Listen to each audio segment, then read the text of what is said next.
આજના કાર્યક્રમમાં મારી સાથે મંચ પર ઉપસ્થિત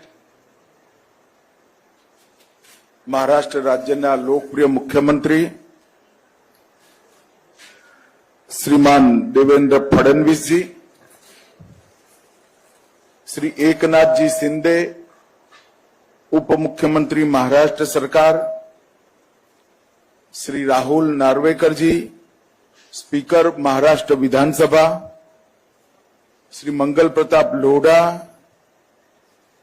महाराष्ट्र सरकार में मंत्री, ट्रस्टीगण, श्री महेशभाई शाह, श्री भीखुभाई, श्री नितिनभाई, रीताबेन जरीवाला, श्री जतिनभाई परीख, श्री चेतनभाई सेठना, श्री भरतभाई शाह અને આજે આ કાર્યક્રમમાં ઉપસ્થિત માધવબાગ લક્ષ્મીનારાયણ મંદિરના સૌ પરિવારજનોને મારા જય શ્રી કૃષ્ણ।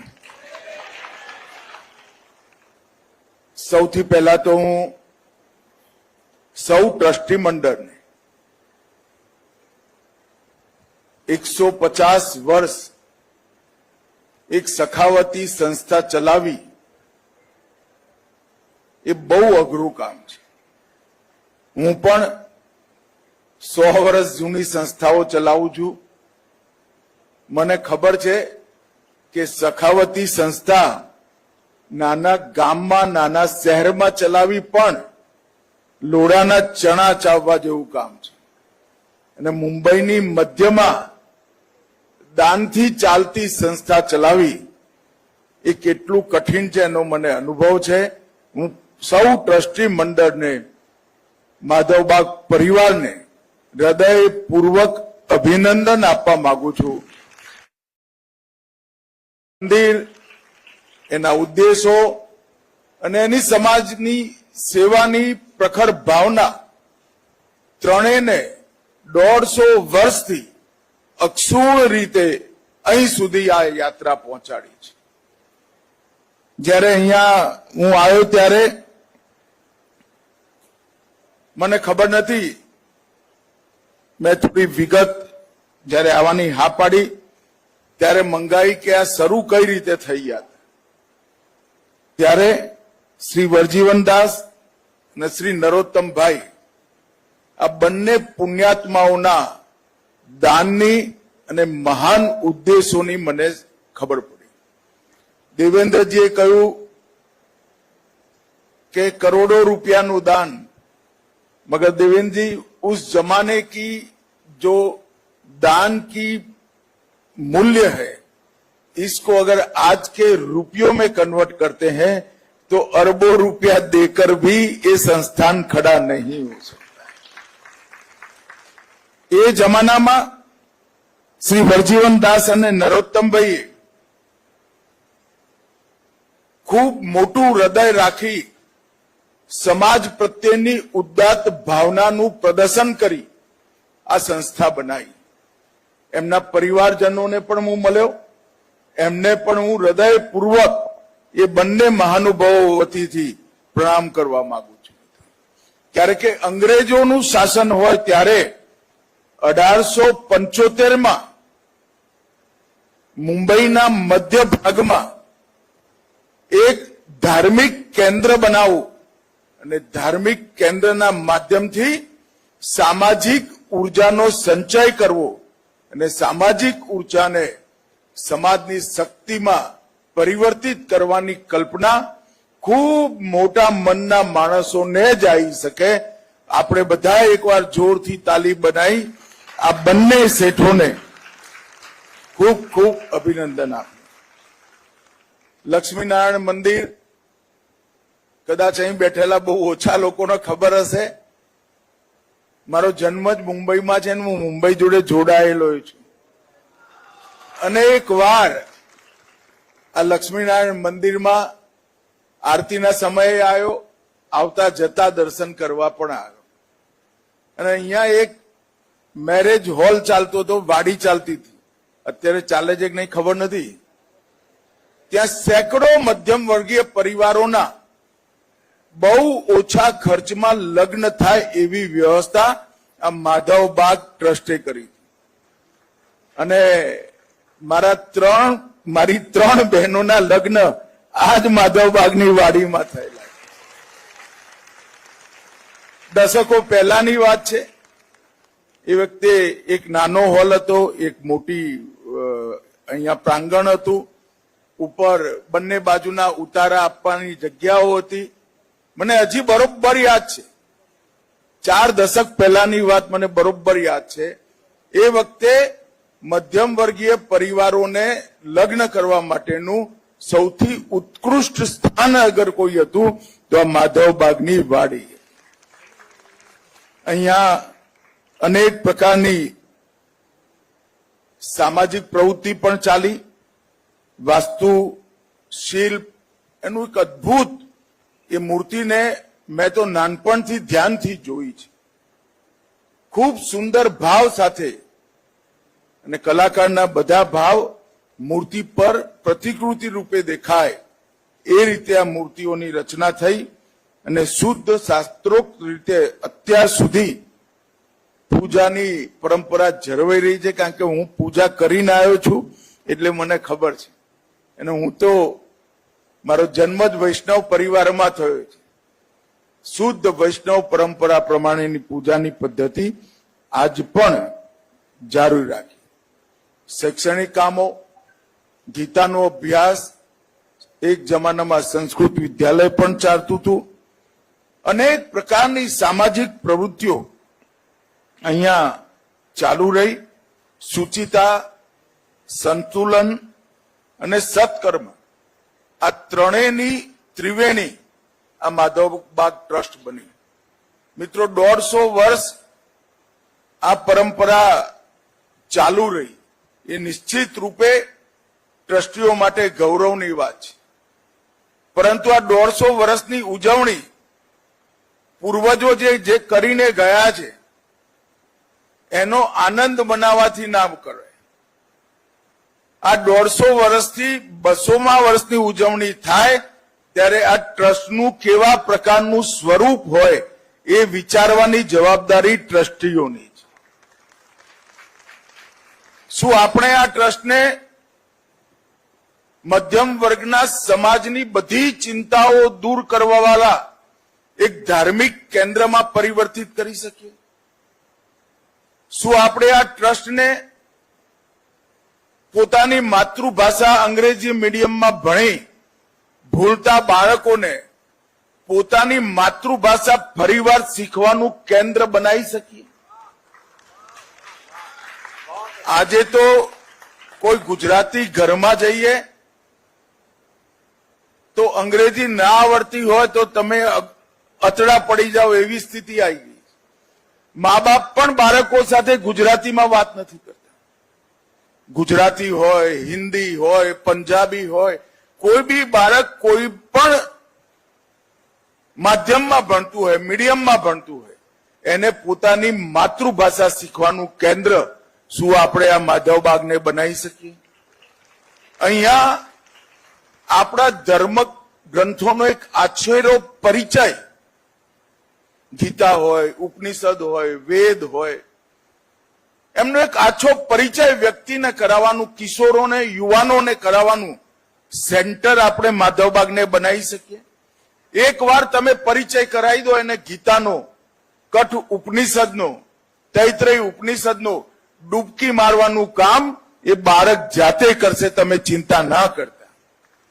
પરંતુ એનું એક કેન્દ્ર બનાવવાનું કામ શું આ માધવબાગ થઈ શકે? અનેક પ્રકારની મેડિકલ રાહત કરવાનું કામ, ડાયાલિસિસ સેન્ટરથી માંડી અનેક પ્રકારના મોંઘા સાધનોની ઉપલબ્ધિ અહીંયા પર કરી આપણે મધ્યમ વર્ગના બીમાર સૌ નાગરિકોના માટે એક સંજીવની કેન્દ્ર અહીંયા બનાવી શકીએ. આપણે અહીંયા પર વિખરાયેલા પડેલા ગુજરાતી, મારવાડી સૌ પરિવારોને એકત્રિત કરી એનું ગુજરાતી મારવાડી સંસ્કૃતિનું કેન્દ્ર આ માધવબાગ બને એ પ્રમાણે નો વિચાર માધવબાગના ટ્રસ્ટીઓએ કરવો જોઈએ. ખૂબ સંપત્તિ પુરખાઓ મૂકીને ગયા છે. ક્યાંય કાયદાકીય ઝઘડામાં પડી છે, કોઈ વિવાદમાં પડી છે. પુરુષાર્થ કરી એને ટ્રસ્ટની સંપત્તિ સાચ અર્થમાં બનાવી અને ટ્રસ્ટની ઇન્કમનું વૈજ્ઞાનિક આયોજન કરી આ બધી ગતિવિધિ નવા 1 રૂપિયાના ડોનેશન વગર થઈ શકે એવું મારું બહુ સ્પષ્ટ માનવું છે.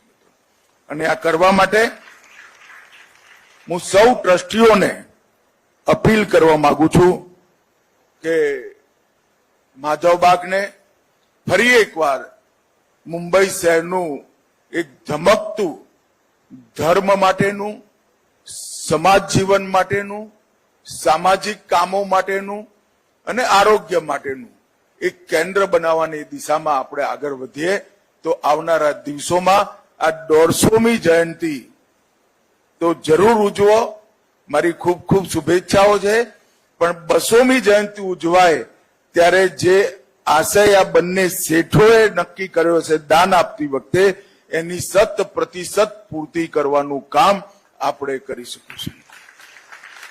મિત્રો, કાલે જ દેશના વડાપ્રધાન નરેન્દ્ર મોદીજીના વડાપ્રધાન પદ સંભાળવાથી 11 વર્ષ પૂરા થયા.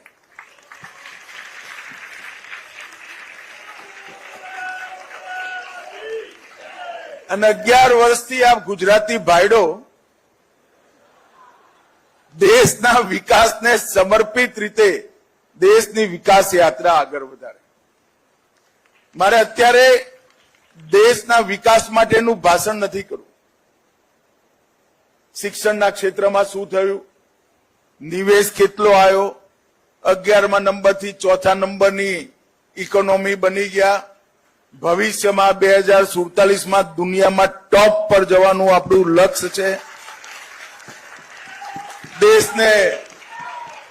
દેશને બધી જ રીતે સુરક્ષિત કર્યો અને જેને જેને સુરક્ષા તોડવાનો પ્રયાસ કર્યો એને ઘરમાં ગોદડામાં મોઢું ગાલી રોતા ના આવડે એવી સ્થિતિ કરી. આ બધી વાતોનું એક પોતપોતાની જગ્યાએ મહત્વ જ છે, પરંતુ સૌથી મોટું મહત્વ કોઈ એક વાતનું હોય તો નરેન્દ્ર મોદીએ આ દેશના ભારતીયને ભારતીય હોવા પર ગૌરવ અનુભવ થાય એવું કામ.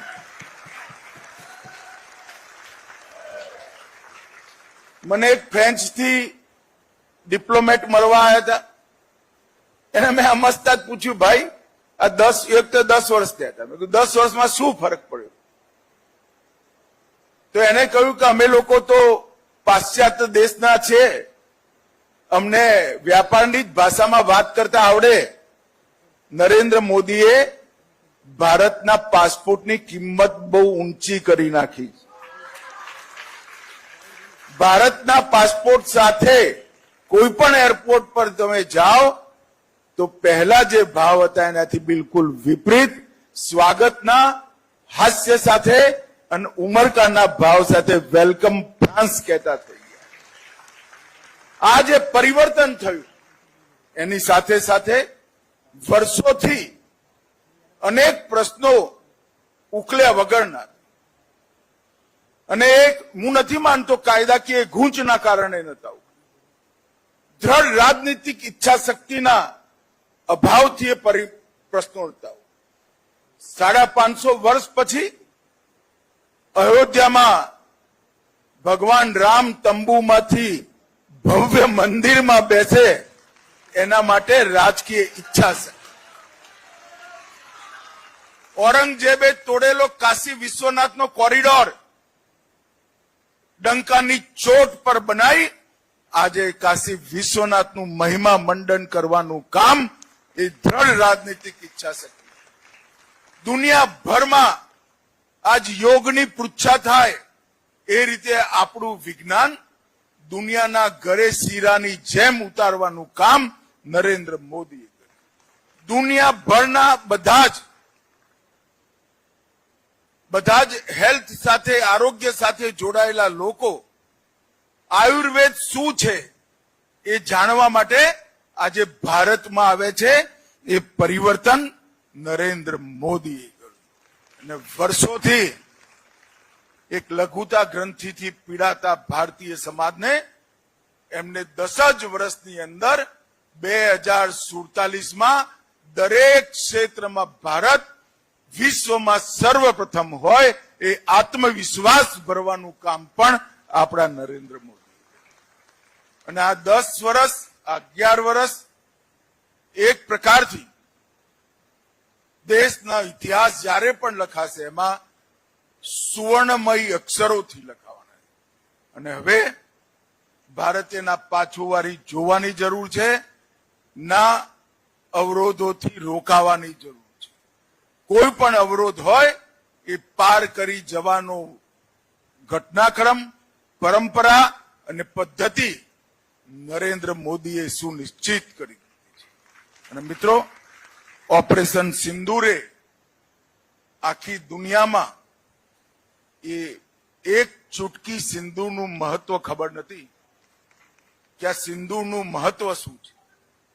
આપણી માં, આપણી બહેન, આપણી દીકરીના માથા પર એક સિંદૂરની લકીર એના જીવનમાં કેટલી મહત્વની છે એ દુનિયાને ખબર નથી.